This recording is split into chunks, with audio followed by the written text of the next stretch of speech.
വിവാഹിതർക്ക് മൈലാഞ്ചി ഇടൽ സുന്നത്താണ്. അതേ പുരുഷന്മാർക്ക് കയ്യിനും കാലിനും മൈലാഞ്ചി ഇടരുത്, അത് ഹറാമാണ്, കബീറത്താണ്. കാലിനും മൈലാഞ്ചി തേച്ച സ്വഹാബിയെ മുത്തുനബി തങ്ങളെ സംവിധത്തിൽ കൊണ്ടുവന്നപ്പോ ആ വിഷയത്തിന്റെ ഗൗരവവും ആ വിഷയത്തിന്റെ കാർക്കശ്യവും പാലിച്ച് സ്വഹാബിമാരെ കൂട്ടത്തിൽ നിന്നൊരാൾ എണീറ്റ് ചോദിച്ചില്ലേ, അല്ലാ അതിരിബുനുഖഹു, പെരടി അങ്ങ് വെട്ടിയേക്കട്ടെ നബിയേ.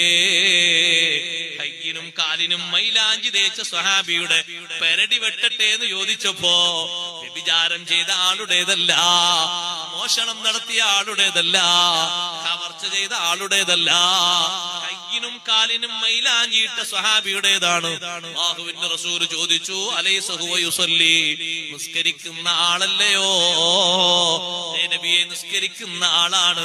ഇന്നി നുഹീതു അൻ ഖത്ലിൽ മുസല്ലീൻ, നിസ്കരിക്കുന്നവരെ കൊല്ലാൻ പാടില്ല, അവർക്കൊരു ബഹുമാനമുണ്ട്.